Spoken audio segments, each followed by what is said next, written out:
Hey, welcome to Graphic Policy Television GPTV. I'm Brett. In my hands is the latest release for Dawn of X. It's Excalibur #1 out this week from Marvel Comics. It's a very interesting comic.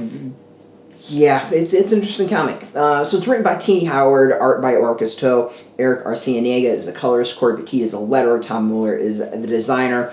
Brings to a lot of the concepts from the original Excalibur, OG Excalibur series to this now Dawn of X. To begin, I did not like the original Excalibur, which is something that didn't read a whole lot. I mean, I read it, but it was not... I always felt more like a chore to keep up with what's going on with X continuity, as opposed to something I really enjoyed reading. Otherworld, Captain Britain, it's just not things I ever got into. I'm not a big fantasy person, so, yeah, wasn't really my thing. So this has to deal with a lot of that. Like, Otherworld is the key center thing for this storyline. If you're not into sword and sorcery, fantasy, magic using, stuff like that, you're not going to dig this series. And it brings this, brings that genre to the X-Men, which is actually kind of interesting and at least something different than we've seen in the other series. So I think it's kind of fascinating. We got this as the fantasy series. I think New Mutants seems to be like the sci-fi series, has them going to space. X-Men so far as like a family drama. Each series is kind of filling a little niche for a specific genre. And so as I said, this one's the fantasy one. It continues to rewrite the X-Men characters, the X characters, in this case Apocalypse, who's going by a different name now. He is apparently now a magic user and has been into magic all the time. Let there be light. Nice little magic trick. I find that interesting, and you can kind of maybe fit it with the whole magic is just science by a different name that Marvel seems to throw out every so often and come to like every cycle when they want to bring magic more in the mainstream. So yeah, so first, like, Apocalypse is one of the key characters in this, and overall, like, it's interesting. Like, it's a very interesting start. Definitely has that sword and sorcery fantasy vibe to it. Much more like damsel in distress vibe, and you know, knights and stuff like that than some of the other stuff out there. Like, it's interesting. And I say damsel in distress, and there's a reason I use that specifically, because there's something very key about this that comes to mind.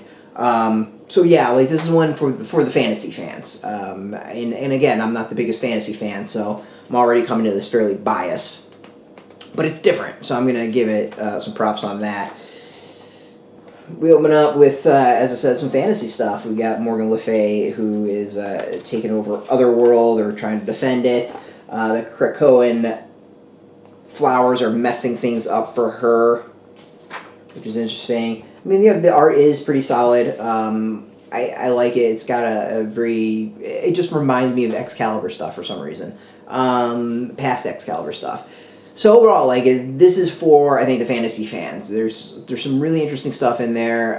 There's some small tidbits about the mutant life. What I find interesting is that you have these flowers going in all these different places, messing up sovereignty, and other worlds or nations don't have a right to reject them. I think that's a very interesting concept that needs to be explored at some point in some of the X-Men comics, and hopefully one is. It seems to be a theme going through this and Marauders so far.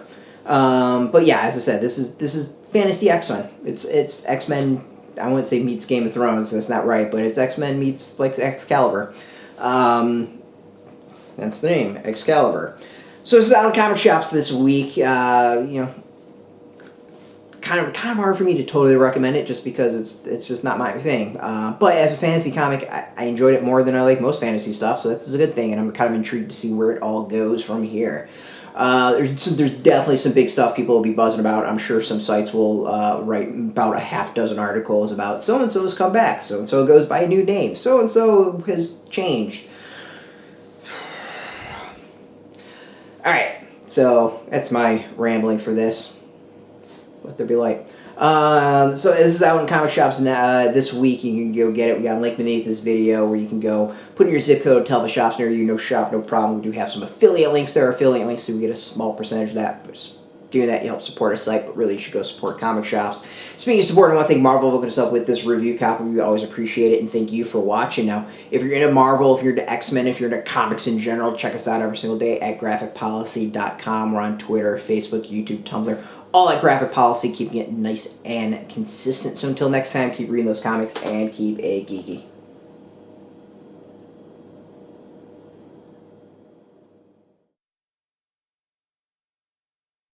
Hey, thanks for watching the previous video from Graphic Policy Television. Just by watching, you help support our site. Thank you so much. Now, if you're watching these videos, you probably care about geeky things like movies, television, comic books, toys, games, video games, you name it. You can go and subscribe right now to our YouTube channel to stay in touch and catch all the new videos, or check out our website at graphicpolicy.com. There's a nice link on this end of the video. But as always, thank you for watching. Keep on rocking and keep it geeky.